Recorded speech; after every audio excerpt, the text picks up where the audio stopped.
From the University of Pretoria, all the way to being Chief Executive Officer of the MICT CETA, with over 15 years of diverse and proven executive management experience in the public sector.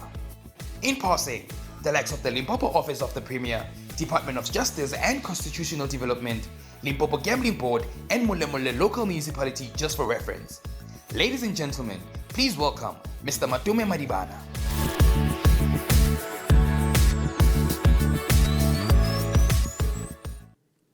Good morning.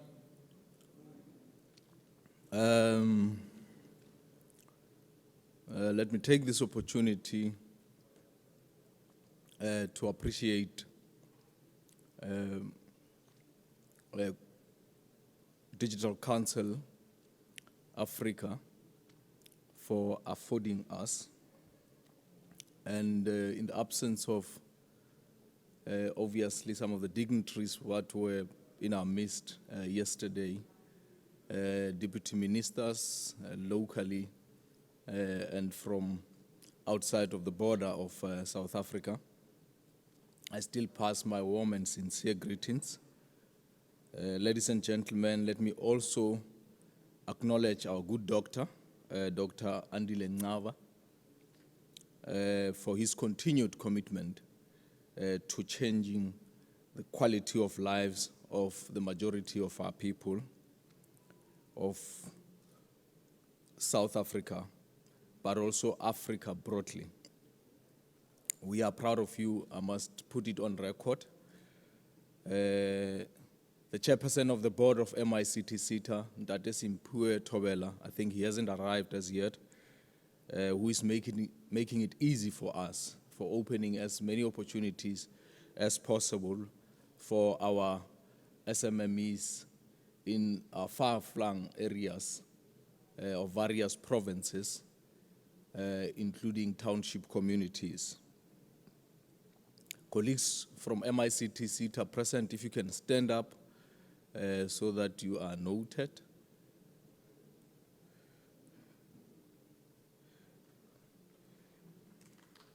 Guests from all African states, local representatives and dignitaries present, representatives from Asia, Europe, and North America, as was alluded to yesterday, colleagues of MICT CETA, even those who are not present, colleagues from Inc. And Cotex Hub, leaders present, sincere greetings to you all. As part of my opening, Program Director, allow me to take a moment and acknowledge the sterling work done by some of our partners and partners to be like Digital Council Africa, Cortex Hub. We just entered into an MOU with them recently, about a month ago, in East London. Hitachi, Huawei. I'm glad Huawei executives are also in our midst. They are part of our partners. We also have an MOU with them. The Empire Partner Foundation, Dynamic DNA, Sollywood South Africa, Motheo TVET College, which allocated about 16 digital labs in Free State to MICT. Free State is one of our rural provinces in South Africa.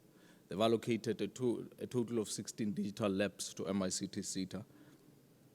Telkom South Africa, Cape Peninsula University of Technology, Zetna, and TUT on the other side, which is currently developing an integrated learner management system for us as a CETA under the guidance of an appointed research chair, Professor Pius. I want to thank many other large companies and SMMEs in the sector who have taken it upon themselves under difficult circumstances, despite resource constraints, to lend a hand and contribute towards the skills revolution of South Africa, but also this noble agenda in the interest of our youth who are in the majority. Our partners who out of own pockets create platforms such as innovation hubs and skills development centers and centers of excellence across many areas of our provinces so that no one is ever left behind. And they create more innovations that take place at scale that has never been seen before. We are grateful for your contributions and being partners of MICT CETA. Our two biggest challenges, ladies and gentlemen, that I must allude to up front and that I think should give us sleepless nights are digital skills gaps and misaligned curriculum that doesn't necessarily respond to digital economy and industry priorities. There's nothing, in my view, as self-destructive as continuing on a wrong path, which I believe we are already paying a price for when you look at the kind of graduates we produce and high unemployment rate we are sitting with. We must, in my view, approach these challenges in a more systematic and proactive manner to avoid much deeper frustrations as an emerging economy. In the medium term, in the short term, and in the long term, some of these frustrations are going to keep haunting us, but create further deepened problems we have ever experienced in the course of our lifetime. Digital skills gaps, ladies and gentlemen, have become so much a global challenge that even multinationals are recruiting all over the African region. So a lot more needs to be done in a way that is collective, that is complementary by a collective such as the one gathered in this event today. Our young people are very angry at us. I don't think we are being honest with ourselves. They are very angry with us.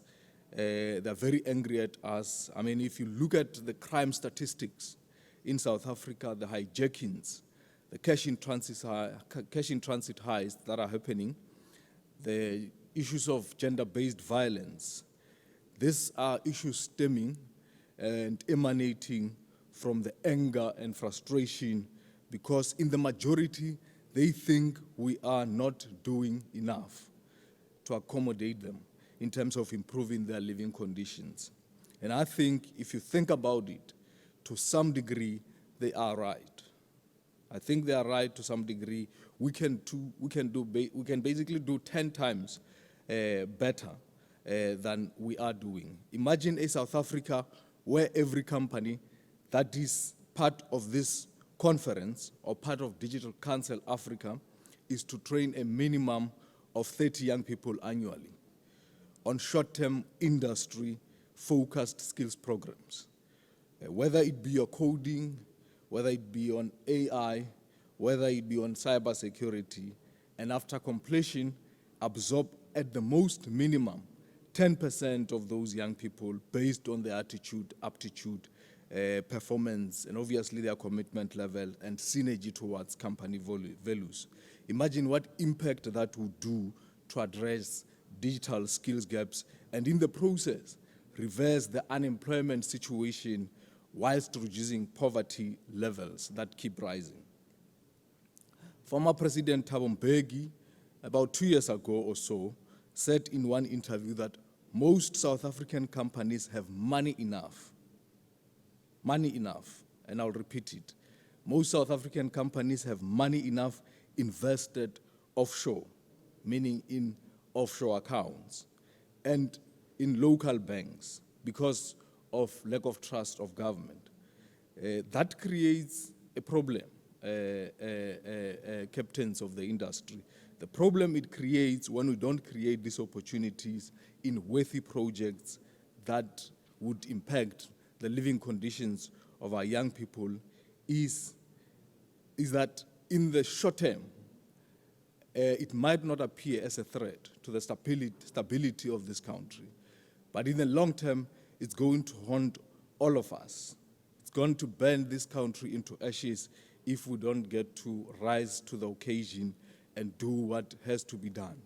I know there are companies who are doing their best, but there are many other companies that should be coming on board so that we make greater impact in improving the quality of lives of our young people in terms of ensuring that we upskill and reskill them when it comes to these emerging technologies. So most of you might have realized that we even fear our young people because we live in secured estates. There are kidnappings all over and ransoms being demanded. We can't walk at night. That is a clear sign that we are in a compromised situation as a country. And I think the collective that is present in this conference has got the absolute power to change the current situation that we are facing. Let's be simplistic about some of these things and not complicate them by using the unnecessary terminology that shouldn't be there. We have got Huawei executives present. I hope they are here, like they were yesterday. Think about a situation where a company as massive as Huawei they are levy payer, but we also have a memorandum of understanding with Huawei. Think about a situation where Huawei upskills at least some of these young people such that the manufacturing of some of these digital tools that are imported into the country are manufactured here. And the assembling part of some of these digital tools are assembled by the young people of the South Africa. Think about what impact it will do in bringing on board as many young people as possible. We can't keep importing such that South Africa continues on a consumerism mode than getting to a point where we manufacture, we assemble some of these. We can't fail to assemble basic things as South Africans. I think our young people are better than that. Things like screens, your laptop screen or phone screen. Things like a keypad. We can't fail to do such. If we fail to manufacture them, we better at least assemble them locally. And they become our partly, proudly South African products or proudly South African products. We need to avoid a situation where we set ourselves, ladies and gentlemen, low targets, way below our capacity, and in the process miss the opportunity to make the required level of impact we can make. And I think we have all what it takes, seated where I am, to turn the current situation around. Just to give a high-level update about MICT SETA, it's the Media, Information and Communications Technology SETA. For those who have no idea what it's all about, our business is basically human capacity development and addressing as aggressively as possible digital skills gap within the 5 subsectors, which are your film and electronic media, your advertising, your telecommunications, IT. Those are the 5 subsectors of MICT SETA. We're basically a Schedule 3A public entity established in terms of the Skills Development Act of 1998. 51%, ladies and gentlemen, of our employers are in the IT sector. That's the biggest sector. The rest of the other subsectors are telecoms, which has got about 18% of employers. 14% of our employers are in the electronic sector, whilst 11% are in the advertising and 7% are in film and electronic media. MICT SETA, ladies and gentlemen, is a transversal and cross-cutting SETA. It's basically the nucleus of all sectors of the economy. It cuts across all sectors of the economy because everybody uses IT in one way, form or the other. Part of why we are facing a challenge of oversubscriptions when it comes to stakeholders applying for discretionary grants on an annual basis is because we are a SETA that cuts across all sectors of the economy. Our budget is very minimal and we are open to even declare it. And we use all of it way before the end of the financial year. And we make sure that every cent that we spend is properly accounted for. That's why we got a clean audit in 2021 and an unqualified audit opinion just on issues of underreporting on performance. But when it comes to issues of annual financial statements, we have clean audit. On all other matters, we are clean as an entity. So when you invest with us, there will definitely be return on investment and proper accountability for every cent that you have spent with us. So we urge all companies that are part of Digital Africa Conference to join MICTC and one way or the other, contribute into our levies, which are then extended back in the form of mandatory grants, but also discretionary grants. And I must indicate, we took a firm position just from the perspective and the basis of the triple helix model as an entity adopted through the Accounting Authority, an integrated digital skills strategy. The integrated digital strategy have very critical key emphases that touch on early exposure to digital skills being ensured as early as, from grassroots level. The other emphasis that it makes is ensuring that we forge strategic alliances and collaborations, not only between us as the sector, but also including and moving to closer to academia and the industry.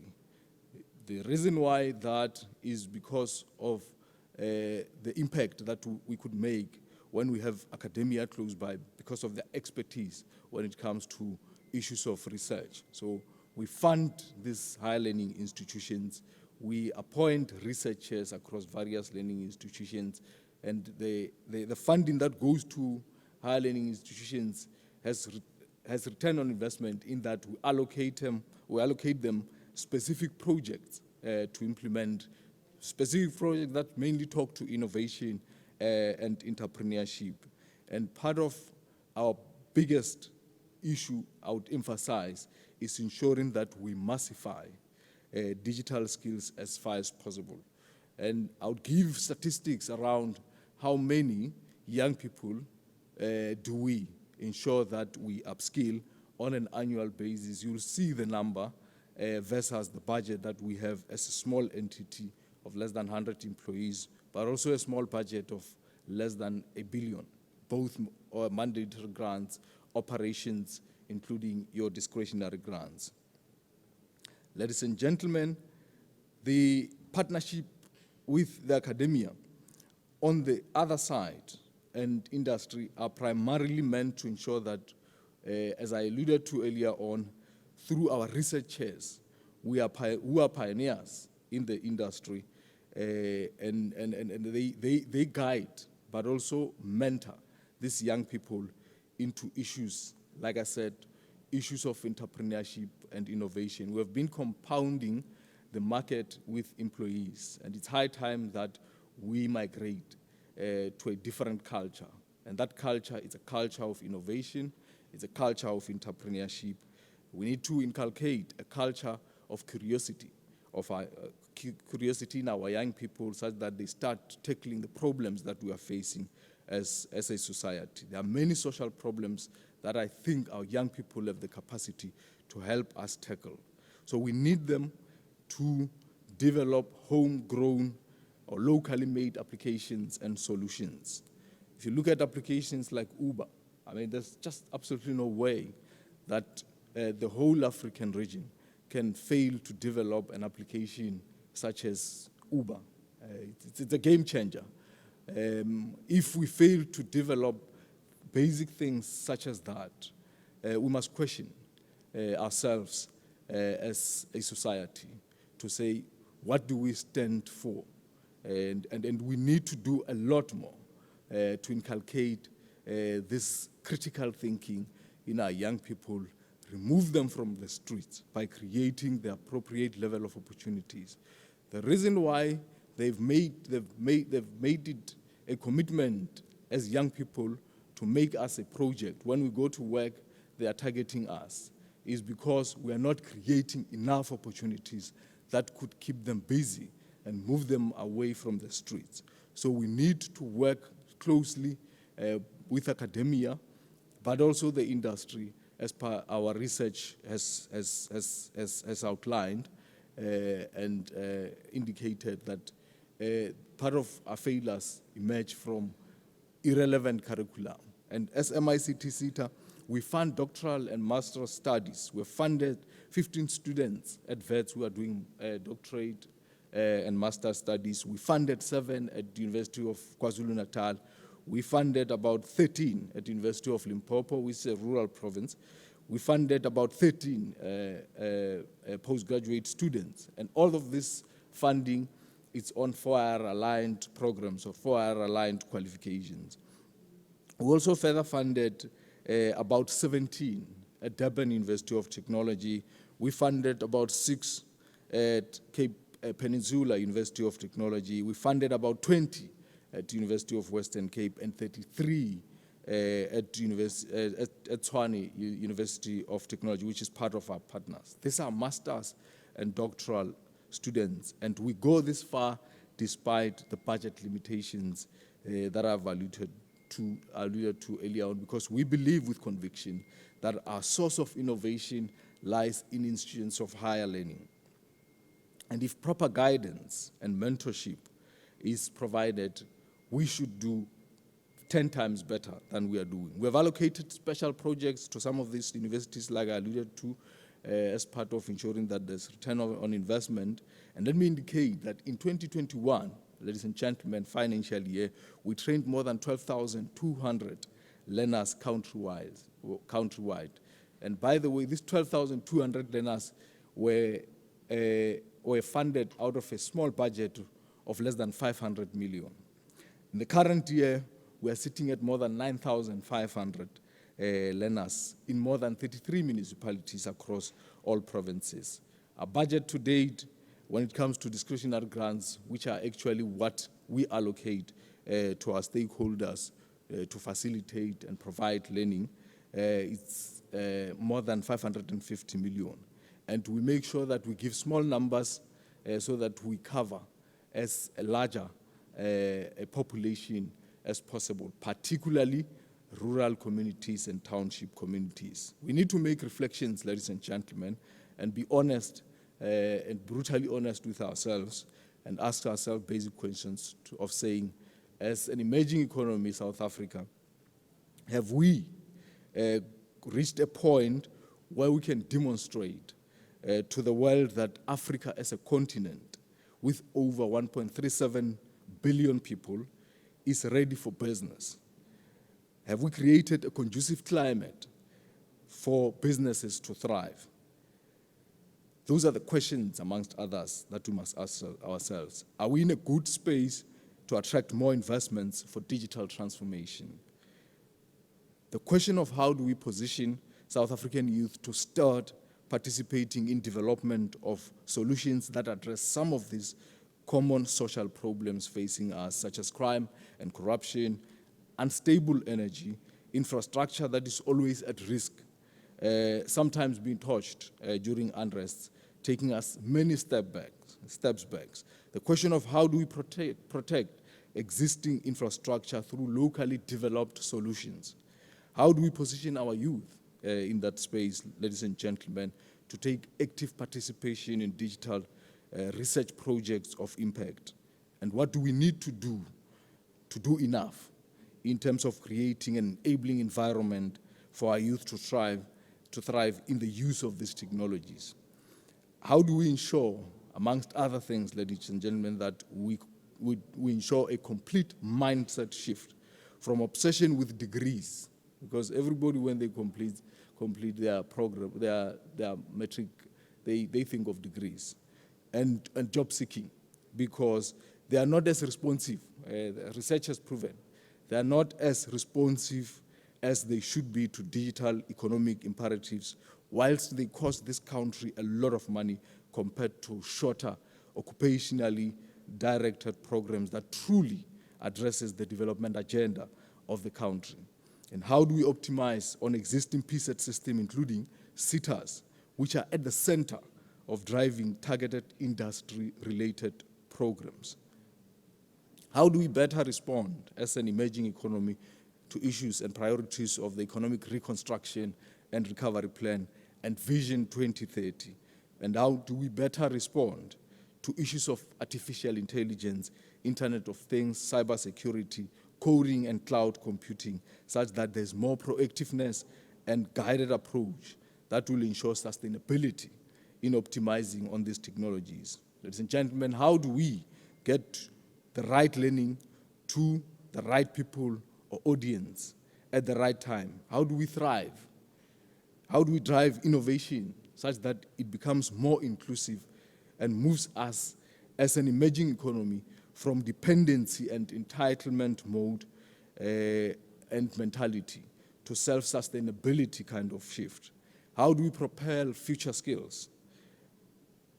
How do we propel future skills development interventions within the sector in a timely manner by predicting future skills needs way ahead of time? Are we getting as much as we should get when it comes to issues of or out of this technology that we're talking about? And if not, what do we need to do as an emerging economy to maximize such that a larger part of our young people roaming in our streets are absorbed into digital economy, which is $1 trillion industry. I mean, it's bigger than even your mining and agriculture combined, if we pay careful attention towards getting the basics right. These are things we must collectively obsess with and merge our wisdom to transform the current landscape, ladies and gentlemen, such that it accommodates as many young people of this country as possible. There's no better time than now to make the necessary impact, and I think we have the right people with the right attitude and right aptitude to drive this agenda across most sectors of our economy. The journey of digital transformation evolves all the time, and it's highly rapid. So we have to keep up with the pace and be uncomfortable for a while so that we turn the tide. From the background and context, ladies and gentlemen, the need for consolidated and better coordinated effort from all strategic partners to ensure broadening of connectivity to all by laying that base infrastructure in all areas so that no single person in this country is left behind. The benefits of technology and innovation are tenfold those that we could ever think of in any other sector. And we need to pay that careful attention towards getting the basics right. As we traverse on this journey, we wish regulators could get to a point where they don't only seek to regulate and control when it comes to issues of IP and other regulatory issues, but must promote a climate of innovation where investors will be motivated and inspired to do business in South Africa. We need more data centers. We need faster internet all over our regions. We need more innovations, ladies and gentlemen, developed locally, and more technologies assembled here by our young people locally and shipped, being partly South African products, whilst others will obviously be proudly South African products. So the need to eliminate red tape in all its forms is very, very important across all sectors so that we adjust to the speed, the rapid speed that technology comes into our space. We need a climate that is created by us as a collective, which promotes building of companies from nothing and nurturing young minds from startups, ladies and gentlemen, to high-end entrepreneurs through proper mentorships and hand-holding them into high-growth companies, open room as far as possible for youth into the value chain of our supply chain management processes such that they participate not only as suppliers, but are afforded space to assemble some of these digital tools. Most of us were proud yesterday when a learner, a graduate, was sitting in front of us and eventually joined BMW South Africa. There's just no way that we can't have a number of those kind of learners emerging out of the captains of the industry present in here on an annual basis and we evaluate how we're doing such that we incorporate them into our spaces as far as possible. So we encourage and plead for increased incubations, ladies and gentlemen, towards startups. More companies opening doors for workplace-based experience and participation of youth in supply chain management, value chain, but also more digital hubs and digital skills centers being set up. We need more centers of excellence so that we get our young people to understand this entire ecosystem of innovation and entrepreneurship better. It is only through youth, ladies and gentlemen, that we shall flood the market with more locally made solutions and applications, more prototypes that end up being tested, and those with potential be able to secure the necessary IP with the support of our industry partners and obviously the academia on the other side of the coin. If there's something that is going to change our lives, ladies and gentlemen, it's how we interface and do business, but also change the manner in which every sector operates. It is in the primary digital transformation that is going to change how we do business. It is going to change every area of our lives. It is going to change every sector of our economy. It's going to touch each and every single life that is based within our shores.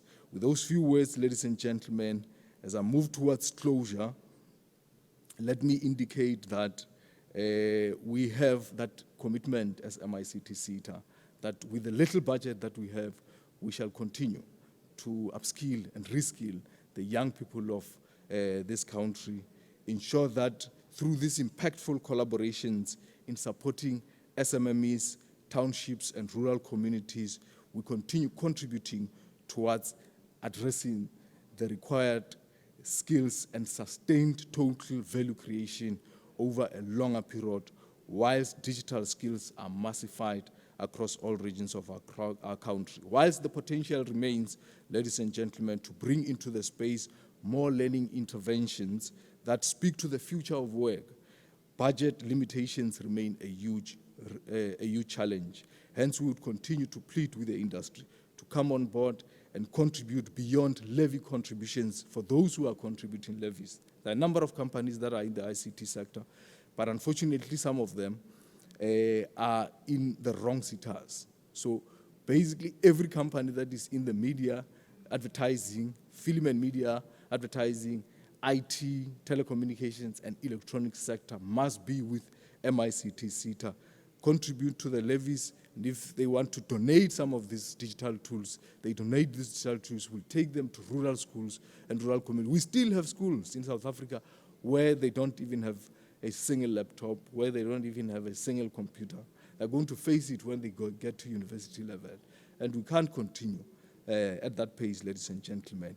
The demand for MICT offerings has quadrupled due to the sector being at the center of future skills facilitation. Very important that companies make the right choice when registering with South African Revenue Services, such that in terms of their core business, the correct SIC code, the correct SIC code is selected, which then leads to the correct SETA, which is MICT SETA, and we collaboratively deliver on this much needed cutting-edge future skills. That way, ladies and gentlemen, we will win this war of building a capable developmental state, and as MICT SETA would be better empowered to drive this skills revolution and ensure that human capacity development is expanded at every space where our young people are found. We have, over the past 2 years, and many thanks to Gugu Sema in her absence, unfortunately she's in another session, she has managed, if you can give her a round of applause, ladies and gentlemen. She has managed through her commitment, after we conducted extensive research with the industry, including higher learning institutions who are stakeholders in our space, but also companies, to develop 33 much needed 4IR qualifications collaboratively with qualifications development practitioners, industry partners, and the Quality Council. These are accredited qualifications, ladies and gentlemen. They range from your coding, they range from your cloud computing, your Internet of Things, your artificial intelligence, your cybersecurity, your fiber optic technician, design thinking, data science, systems development, your robotic processing automation, e-waste, laptop repairer, drone technician, and many others. It's more than 33 qualifications that we have developed in a space of less than 24 months so that we move with the curve and keep up with the pace. And let's avoid continuing on a wrong, self-destructive path of curriculum that is not required by anyone. And we will, as we always do on an annual basis, ladies and gentlemen, continue consulting with the industry broadly through extensive research and get inputs about future skills much needed so that we truly respond to digital economy. Let me thank you and hope that we shall continue forging these mutually beneficial collaborative partnerships so that there's greater impact on the ground. But further to that, companies in here, out of their good hearts, like one earlier speaker said yesterday, to ensure greater impact, accommodate and train that minimum number of 30 young people annually and absorb at least 10% from that 30 young people. Let us see if that won't dilute and mitigate this rising challenge, which may never be controlled or mitigated if we maintain the current status quo. There's nothing, ladies and gentlemen, that is as frustrating to our young people like waking up in the morning, not knowing what to do. All they would do is walk in the street because they don't have opportunities. The power to create these opportunities lies in the collective of this particular industry, and we can make it happen. And let's pull up all the financial resources that we have in foreign bank accounts and offshore accounts and make the impact that is required to change the quality of lives of the people of South Africa. Thanks very much.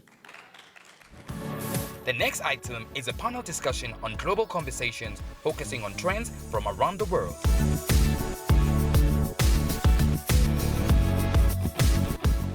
Good morning. Thank you. Well, we've had quite an inspirational talk just now, so it's a pretty high bar for what's come next. Yes, please come up. We have a panel. We'll try to be about 45, 50 minutes to catch up on some time, as we're starting a little bit late. I think just take a seat, it's okay. Oh, the photo. At the beginning, not at the end. I'm thinking you're going to run away before it finishes.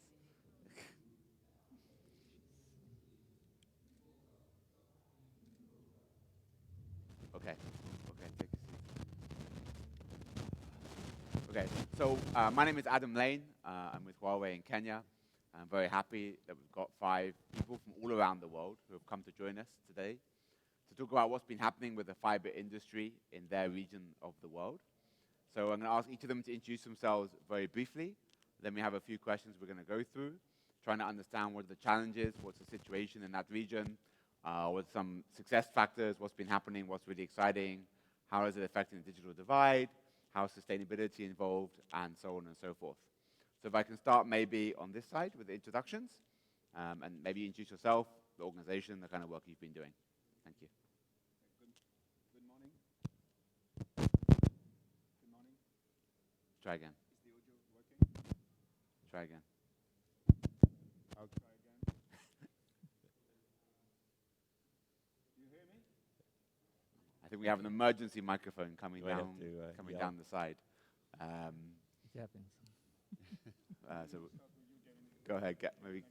Yeah, Oh, it's okay. The microphone's here. It's There fine. you go. Go ahead, Vincent. Good morning. My name is Vincent Garnier. I'm the Director General of the FTTH Council Europe. The FTTH Council is a trade association promoting full fiber network for the benefits of European businesses and citizens. We regroup 150 companies, including operators, vendors, investors. So that's the entire ecosystem around fiber development in Europe. I'm Gary Bolton. I'm the president and CEO of the Fibre Broadband Association, and I'm responsible for North America. We have about 400 companies in North America and another 100 or so in Latin America. About 52% of our members are internet service providers, from AT&T and Verizon, Google, down to rural incumbents, as well as electric co-ops and cable companies. What we focus on, and then the other half of our membership is on the supply side, so all the fiber manufacturers, the electronics manufacturers, the deployment specialists, consulting engineers, and so forth. So as Vincent said, we represent the entire fiber industry. And our focus is on digital equity and improving the quality of life by deployment of fiber to everybody in North America. Great. Okay. Rusafi? Am I audible? Yes. Okay. I'm Rusafi. I represent FTTH Council Asia Pacific. They are our sister councils. So we represent the same industry as well, and we are promoting the fiber deployment in our areas, the entire Asia Pacific region.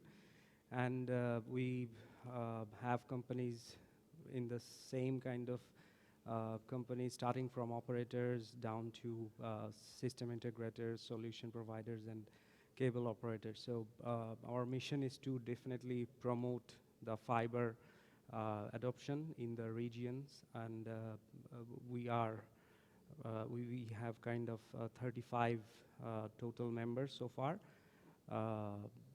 Due to COVID, there were some downturn, but we are trying our hard to keep the fiber going up. So that's all from my side. Thank you. Thank you. Gavin? Hello, I'm Gavin Folds. I'm representing the Fibre Connect Council, MENA. I think all of our organizations kind of do the same. So the promotion and championing of fiber optic rollouts in the region. Our chapter covers 17 countries across the Middle East and North Africa.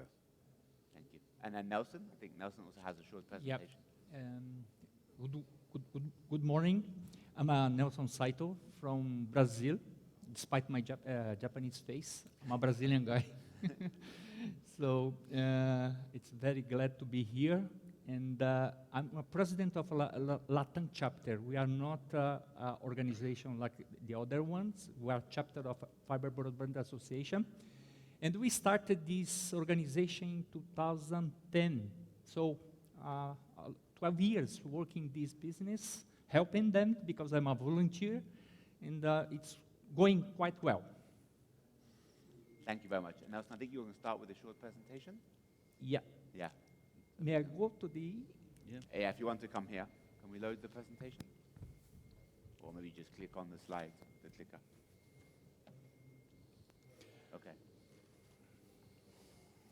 Let me see. Good morning again.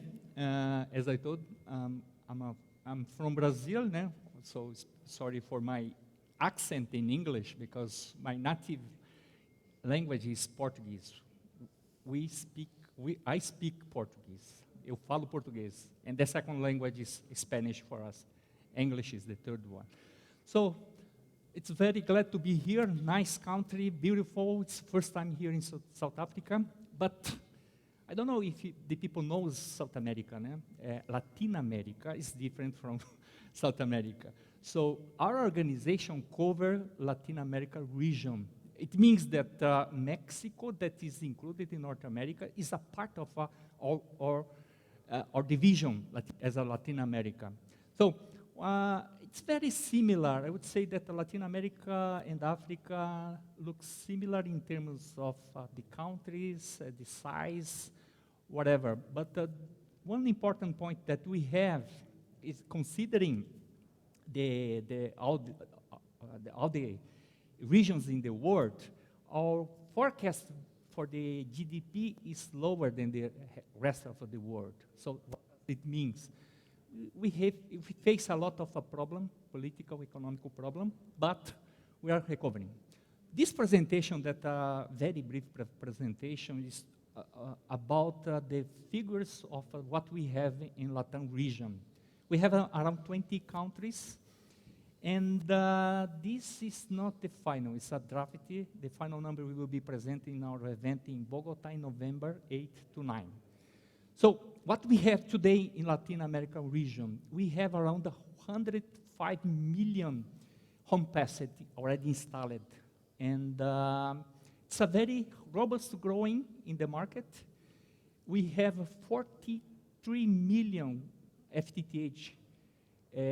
We have here FTTH and the fiber to the building, but I would say 90% of implementation of the FTTH network in our region is FTTH, not fiber to the building. So we have a very robust growing. I would say that it becomes popular, common to have FTTH available for every citizen in our region. The trends that we have in terms of market dynamics is basically coverage, penetration with sustainable growth. I would say that the penetration growing is higher than coverage. We can confirm that the FTTH market is in a consolidation phase. I remember that when we started this kind of discussion in the market as a Latin chapter, it was in 2010, 2011, people thought, it's too expensive. How to deploy FTTH in a poor country in the region? So 12 years after, it's already a consolidated technology. One important point here to be succeeded in the Latin region was the small internet service provider. So I would take an example of Brazil. We have 5,400 municipalities, and we have today around 20,000 internet service providers. 50% of these 20,000, it means 10,000 small ISPs is deploying FTTH network. So this is the great evolution that we have, because main telecom operators don't want to install FTTH network in small cities. I would say that it could have similar problem here in Africa. So the game change in this process was this small ISP. No? The guy that have money, they live in a small village, and start to deploy FTTH. So the other one is changing the infrastructure business, of course. No? They could support 5G deployment. So in terms of opportunity, we have a data demand. Everybody talks about this. We have also the necessity of 5G to connect all the radio base station, coverage. Of course, CapEx reduction is very important. And we have today the many neutral operators that they're deploying, and the people just use their network to do that. And I would say national plan, it depends, because we have 20 countries. It's very difficult to have a similar national plan.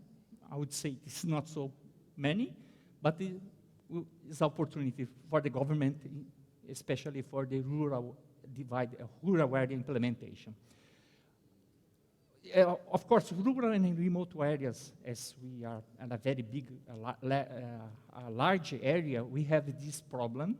How to solve this issue is not solved. We have a challenge of a high-capacity network. We have a problem with the fiber deployment. What does it mean? 90% of 80% of a deployment of fiber in our region is aerial network. We don't have an underground network in the place in the Latin America region. Public-private partnership should be adopted in the region. The barriers that we have, 5G trade-off, legacy technology, and the prices. So I think the prices of today is not just the price, but the product availability in the market is very important. So we are invited. Of course, it's very far from here. The next event that we will make will be in Colombia, Bogotá, November 8 to 9. Thank you. Muchas gracias. Obrigado. Domo arigato gozaimashita. Thank you very much, Nelson. So I think Nelson's done a very good job in setting the stage, talking about the region, the challenges, and the situation there. So I think I'll ask the speakers here to give a bit of commentary from their perspective, what's different. In some cases, there'll be some similar situation and challenges to Latin America. Some will be very different. And then we'll move on from there. So maybe if I can ask Rusafi, maybe you want to start from Asia-Pacific perspective? Okay, thank you, Adam. So since APAC is a very diverse region, it's not like Europe and America. We have countries starting from Japan, South Korea, advanced market, as well as we cover the emerging markets and underdeveloped markets. So this type of diverse market actually creating a bit of challenge for deploying fibers in some kind of underdeveloped regions, but the emerging markets are doing really great. Like we have now 8 to 9 markets are like this, starting from Philippines. India is a huge market with huge potential, and then we have Indonesia, Malaysia, and Thailand. So they are having like they are penetrated with around 20 to 30% range of penetration around FTTH. So there lies a huge potential to a deployment of the fiber. And for the advanced markets like Japan, South Korea, China, Japan, South Korea is definitely actually covered with almost 90 to 95, even 98% of homes passed already, and they are going to more deep integration into the fiber. Now some of them are moving towards 5G, 6G, and other type of technologies. And for the emerging markets, it's again Bangladesh is there, and Pakistan is there, and so this is just an overview about my region, but we have basically covering, we have already done 730 million of homes passed in our region, and the take-up rate is 80.1%, and we have total 590 million subscribers out of total 4.3 billion population of Asia Pacific. So lots of things to do, but recently due to COVID, we have seen last year we had very slow growth due to the COVID situation. So the subscriber growth was only 5.7%, which we had before COVID around 10 to 15%, and the homes passed growth was even lower. It was about 2.3%. So that's kind of overview about my region. Thank you, Adam. Okay, thank you. Maybe we come to Vincent. Is it working? Oh, fantastic, Yeah. so I can switch this one off. Europe has recently passed the threshold of 50% FTTH deployment, so in terms of home passed. So we're just halfway from our goals. There's still a lot to be done. And behind this 50%, there are a variety of situations depending on the country. We have 39 countries that we are surveying on a regular basis in Europe. And it ranges from countries like Spain or the Nordics, where FTTH deployment is beyond 80% coverage, whereas countries like where I live in Belgium, Greece, and also the UK or Germany are lagging behind with coverage, which in some cases is below 20%. So a lot of diversity. A lot of the work ahead of us will have to come from the UK, from Italy, from Germany. Maybe 60% of the expected rollout in the next 5 to 7 years will have to come from these 3 countries. So it's a big focus currently in Germany, in the UK, and in Italy to get it done. And the next step, of course, is to go beyond home passed, and we look at the number of effective subscribers using full fiber network to get access to internet. And there you see the impact of take-up that Rusafi mentioned, which is apparently quite high in your region. But for us, it's only 50%, meaning that if we look at Europe globally, only 1 in 4 households is using internet on the basis of full fiber network. So a lot of work in front of us, completion of the deployment, and also acceleration of the take-up rate, working on the attractiveness of full fiber network for subscribers. So that's in a nutshell the situation in Okay, Europe. that's good. Thank you very much. Maybe we can come now to Gary. Sure. Your perspective, I think, and you want to touch a bit about the digital divide, I think, which is quite an interesting perspective from North America. Yes, so in the U.S., there's about 130 million households, and we have fiber past 60 million households. We're growing at 11%, but we're at the beginning of the largest fiber investment cycle in history. The federal government and state and local subsidies are right now at $130 billion. We recently, last November, President Biden signed into law an infrastructure bill that provided $65 billion in funding for broadband. About $42.45 billion is for broadband infrastructure, and the administration has prioritized fiber for that investment. And so while the U.S., you would think they'd be highly connected, we still have 42 million Americans that aren't connected. And so while Vincent and Rusafi had talked about having lots of different countries, while the U.S. is one country, it represents 56 states and territories, so 50 states, 6 territories, as well as 150 tribal nations. And so each state and territory has a different state regulatory and legislative environment. So it's at the federal level, it's great, it's homogeneous, so we're able to move very quickly. But as this infrastructure money is being rolled down, it's rolled down to the states. So each state would have a minimum of $100 million for fiber, and then there are pro rata allocation of $42 billion based on the number of unserved locations. And so we're at 44%, so with 60 million homes passed. But with this huge investment of subsidies, we're able to, the goal is to be able to, in the next 5 years, to connect every American with fiber. And so when you think about how this relates to Africa, the areas that are largely connected are what we call NFL cities, so the large cities, people with high income and propensity to spend, which has left the more rural areas unconnected, just because the business case does not work. So if you think about areas like Alaska, where it costs as much as $200,000 to be able to connect one home, where in the more developed areas, it costs somewhere between $600 to $1,100 a home pass.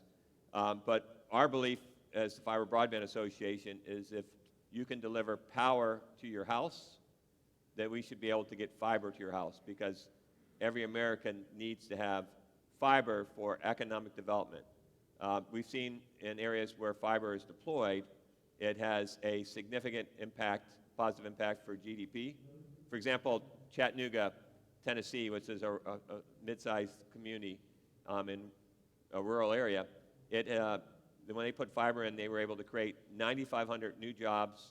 They had $2.7 billion in economic impact, and they were able to use that fiber infrastructure for smart grid modernization, which cut their number of, here you have your load sharing, right, where the power goes out.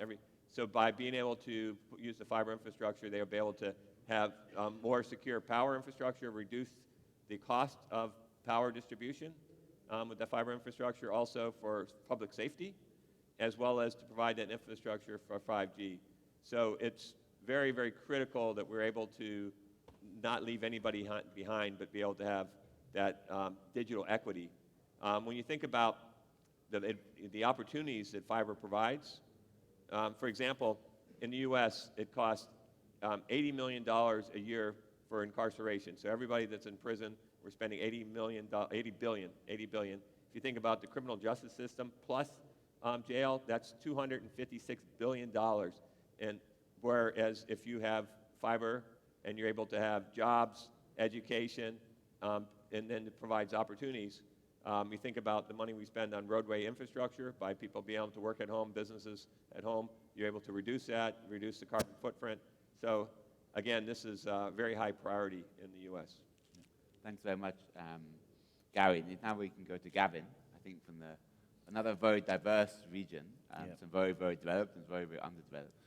Yeah, so I mean, for the MENA region, it can be kind of split up into 3 sub-regions. You've got the GCC, which is largely fibered, so the United Arab Emirates, Qatar, Saudi, and then you've got sort of the markets with significant announcements, so a lot of building going on, the likes of Egypt and Algeria, and then obviously the high potential, which is Iran and countries like that. But if I look at take-up rates and penetration rates on fiber, obviously the GCC really leading the way because of significant government intervention to roll out. And then you start going to the other side of North Africa where the take-up rate, where the penetration rates are really low. The likes of Algeria is probably single digits. So again, as all of the regions have said, a lot of work to do in rolling out fiber. And I think if you look at the opportunities, so I think the GCC really put in fiber to roll out 5G. So I think anywhere you go in the GCC, you're getting 5G right across the country. So a lot of work to do in the other regions, and obviously government intervention and government help really assists with rolling out fiber much quicker, as we've seen in America. If you've got a will from the government to do it, it rolls out much quicker. Thanks. Nelson, maybe we can come back to you. You mentioned some of the smaller operators are growing as well. How do you see the balance between private investment, public investment, and policies in terms of a supportive environment for fiber rollout? Yeah, I would say that the most important part of this process to have to incentive the people, entrepreneur guys, to deploy, to create a small ISP is the regulation, of course. So if the government allows for them to do that, I would say that is the first stage. And in case of Brazil, majority of the investment comes from the private sector, not from the government, except Uruguay, that there is a huge investment, but it's a very small country, just 3 million inhabitants. So this process is happening also in Argentina, in Colombia, and the other places. A similar process that incentives is entrepreneur to make those deployment. So I would say that it could be the same. We could, looks like Africa countries a little bit behind in this process, but should put the same process to start to deploy because it's not so expensive. But one important point for this deployment, I would say that it's not so costly because it's air installation, okay? Air installation, it's fast, not infrastructure is not so high in this case, but there is also the regulation problem with the power electricity company, utility company, to allow them to install those cables. I show some pictures for one person that I talked yesterday. Some places terrible, the amount of cable installed in the pole. So what does it mean? The government should have those policy well defined, and how to manage those stuff is very important. Yeah, certainly. I think in Africa, apart from some investment in some backbone networks, certainly funded by maybe multilateral development banks and so on, the governments may be relatively weak and not have as much regulatory power or investment capability and rely more on private sector. But then having obviously that opportunity, I think, Gary, you mentioned about the power aspect too. Africa's still actually connecting many homes to power to start with. So some is off-grid, but some are actually also with grid. So there's a chance to do both and get some synergies between that. It's interesting, you mentioned earlier in Asia-Pacific, a lot of aerial fiber as well in some countries and different underground fiber. Maybe we can come to you, Vincent, about the role of policy, because obviously the European Union is very strong in policy side, and influencing that down through the different countries. There's also a big focus on green, I think, as well, right? How does fiber play into that in the next 10-year cycle of funding? Yeah, maybe echoing to what Nelson was just saying, I just want to to stress the importance of public vision, long-term commitment, and stable regulatory framework. Your question earlier was private or public investment. In Europe, what we experience is that the surge in FTTH investment definitely comes mostly from the private sector, something like 80%. Of course, there are some government policy, there are some incentives, but to really move the market, you need to get the private money in. And you can only do that if you give them long-term visibility, because we're not building for the next 5 years, we're building for the next 30 years. And investors need to be certain that they will have their money back over those 30 years. So that requires a long-term vision, and the government and policy makers and regulators to be able to convince private investors that they can safely roll out their investment plan for the next years. And for rural areas, we also have in Europe, I guess we are compensating a little bit the divide. FTTH deployment in rural area is going faster than in the rest of the region, but nevertheless, it's still much lower than the average number. So I was mentioning 50% coverage earlier. The rural area only has a FTTH coverage of 30%. So catching up quite fast, but still a long way to go for rural area. And what we see is increasingly that there is viable commercial business plan in rural area. So we see a new entrant on the market, new operators having the capacity to lower their overheads, lower their deployment cost, coming with innovative solution to make interesting business cases without state aid, even in rural area. So at the FTTH Council, we really favor that, and we want to make sure that state aid only come when there is really no private business case, because that's the only way to ensure competition. And competition between players is really what is driving the market in the right direction. Thank you very much. Rusafi, maybe look at the underdeveloped parts of your region. What do you think are some of the key lessons that you see for the African market? Some of the ones with some of the fast-growing countries. Yeah, so the challenges actually with the underdeveloped countries, definitely, since the countries are having other priorities as well with their economics and other things. So it's kind of sometimes gets a bit lower on the infrastructure sides, on the internet. So it's definitely the regulatory aspect should be actually kept in a prioritized situation. Otherwise, it's very difficult to go deploy the network very straight, because in some of the regions, since they have other challenges as well, so they take a long time to actually open up the tenders to the real implementation. Even if they plan for 5 to 6 years, maybe just say 2 years, but it takes at least maybe 1 and 2 years more there. So that's a huge challenge, bureaucracy kind of situation. So and best practices are not very well followed in those regions, because since the cities are not that planned already, so it's really difficult for them to go underground directly, and that actually cost you a lot higher.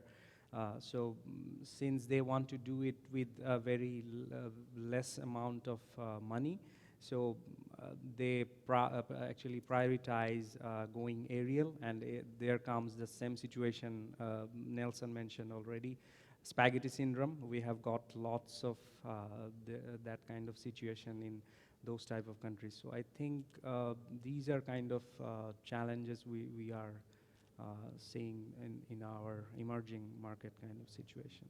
Okay. Maybe I come to you, Gary. One of the challenges here, I guess, is around the mobile and wireless aspect, maybe even satellite and fiber. What's your experience in North America then? You mentioned... Yeah, so in the U.S., the focus is on fiber deployment and really providing that critical infrastructure for not only broadband, but also smart grid modernization, 5G deployment, and public safety and so forth.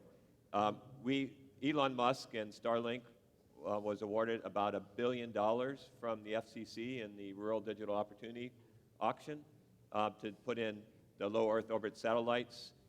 We lobbied hard against that because you're not able to build critical infrastructure with satellite or wireless. It's really critical that you have that critical infrastructure. And so on August 10th, the FCC rejected the Starlink award, and it pulled back that $1 billion from the world's richest man. So unfortunately, he's going to be a little lighter in the wallet. But it's really critical because, when people think about, great, we can just put satellites up and cover all our rural areas, especially on that low density. That sounds great, but it really prevents you from being able to have the robust 5G and all the other infrastructure. So you want to make sure that you build a strong foundation. Also, the satellites only last 3 to 5 years before it burns up. You cannot upgrade the technology once it's in the sky, so you're constantly sending up. So you basically have to darken the southern skies here with satellites to be able to do that. So it's interesting technology, but we're focused on growing GDP and economic development, jobs, and being able to provide opportunities. And so if we're investing in people, and if you want to invest in people, you need to be able to have the right critical infrastructure for generations to come. So we don't shortchange, our citizens with inferior solutions. Yeah, I think there's a lot of talk nowadays about how the speeds are declining dramatically. People were expecting something, and now as the network gets congested, the speeds are not what they're expecting and actually declining even day by day, week by week. So I think, though, you say fiber is really future-proof in terms of speed. You can actually upgrade it very easily, but the opposite with satellite. Well, I think yesterday's presentation by the president talked about the metaverse and Web 3.0. When you start thinking about where we're going, it's just not about bandwidth, but you have to think about latency and concurrency and where the internet's going. So if you are just trying to meet the needs of the past with your future deployment, you're going to end up in a bad spot. So you have to be able to invest for the future of what the internet's going to be. And it's really critical that everyone on the planet is connected to be able to provide those. That's the only way you can have digital equity, is if everybody has the same opportunity no matter where they're located. We shouldn't disadvantage someone just because of where they choose to live or where they're forced to live. Everybody should have the same opportunity to be able to have education and career opportunities. And Gavin, maybe Mustafa mentioned a bit earlier in terms of the urbanization aspect and planned cities and the challenges around that. I think you see a huge urbanization trend in the region of MENA. Is it being well managed? Is fiber really seen as a core to that and planned into it? Yeah, so I mean, obviously, fiber in the MENA region is again, like I said, split up in the three divisions. So we're seeing, I was asked earlier about this digital divide in places. So I think if you take country for country in the MENA region, the digital divide is increasing. If you look at sort of Algeria versus the UAE, that digital divide has definitely increased over the while. But if you look in country, there's no doubt that all through pretty much all the regions, the digital divide is getting smaller as fiber networks get rolled out. Okay, thank you very much. I think we're running out of time. We'll just have another closing remark from everyone, just a minute or two each, if that's okay, in terms of maybe some idea or some recommendations or thoughts we have for the African market, and then we'll try to wrap up as we go towards the break. Maybe we can start at this end. Is that okay, Nelson? Then we'll come back this way, just one by one. Yeah. As I told, I think the main challenge that I would say that we need to solve in Latin America is the digital divide. I was checking yesterday, we have more 10% of the population is very, very poor. So what we can do for those kind of people in our region, I would say that is a big challenge that as an organization we should have. Because it's quite funny, because if you see, we have a lot of unemployment rate is very big, but we missing people to occupy some functions that we have a lot and nobody is available today due to the after COVID post-pandemic situation. So it's quite funny because my company, at least, we have a lot of vacancy position. We cannot hire because we don't have enough people. How to train, how to teach. Yesterday, presentation was so nice. I saw one lady that got employment in BMW. What to do? I think we have similar problem. We have people that needs to have an employee, but they don't have the opportunity to do that. Thank you. Yeah, so if I had to take a lesson from the MENA region that could be rolled out here, it would definitely be, I mean, the guys were mentioning earlier about the type of investment made in the networks. In the MENA region, it's about 64% government money to roll out fiber. And if I look just the GCC, where there's government involvement and a government push to roll out fiber as a utility, the opportunity is big. You know, you see the rollouts happening much faster and to much bigger areas. So I think that would be, I think, a lesson from my region that could be rolled out in South Africa. Where there's government involvement, definitely the rollouts go faster. Yeah, I think there's also this chance in Africa, especially where most of the public sector is also unconnected from schools and hospitals and elsewhere. South Africa is, I think, a bit of an exception, but from the rest of the region, if you can get those synergies, right, where the public sector can help unlock initial investment or initial capital and help with backbone networks to at least connect the public infrastructure, then private can just leverage on that maybe to connect from the schools to the homes or something like that. It could be kind of an interesting compromise and balance, but it's interesting to hear the differences between the different regions between public and private. Rusafi? Okay, so from my region, I think we have got all kind of experiences as well. So if I actually give you a takeaway kind of scenario, so that would be like, I think the government and public and private investment is very important with a detailed government plan. Because the countries are different, so there needs to be lobbied with proper fittings with the priority of the investment with the relation with the GDP, the national GDP. So that would be one. And I think to more control the fiber deployment, I think you need to have kind of a good city-based plans before starting the fiber rollout. I think that would help in some cases as well. So that's a bit of takeaway from my part. Okay. Thank you very much. Yeah, Gary?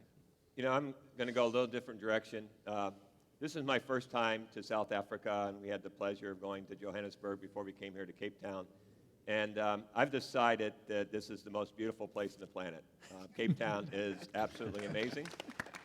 And so I've been spending all night and all morning trying to figure out how I can move here and be able to do my job back in America and live in this amazing, amazing place. And so with the fiber connection, I don't see there's any reason why I can't. And, you know, because you can't, this is something very unique and special what you have right here in Cape Town. And every place I've seen so far, I could live anywhere here. It's amazing.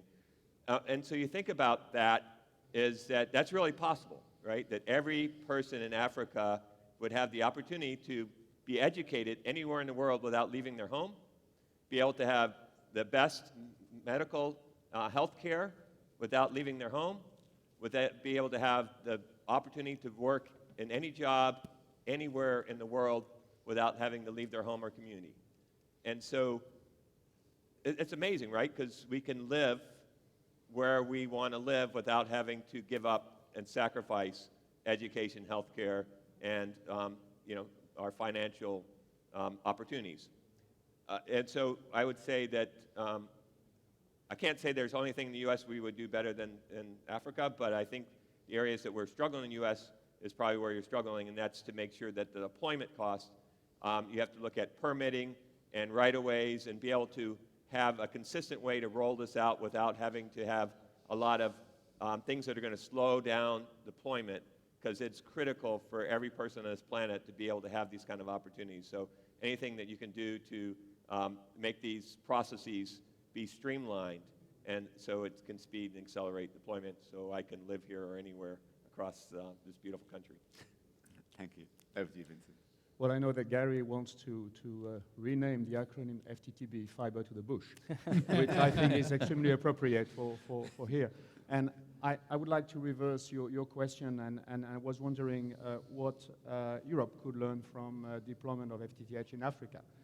I think there are probably a lot of takeaway interesting for rural deployment in Europe, where we're struggling to find low-cost solution, technology, architecture, organization to roll out fiber at very low cost to make it commercially viable in ultra-rural area.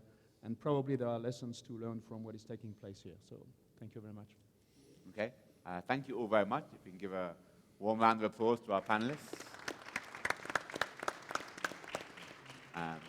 It sounds like Vincent's also going to be going on a study trip into the bush to see what he can learn from what's been happening. This has been intense working. So wonderful. So thank you all very much. I think there'll be a break coming up after this. To our sponsors and partners, thank you for participating.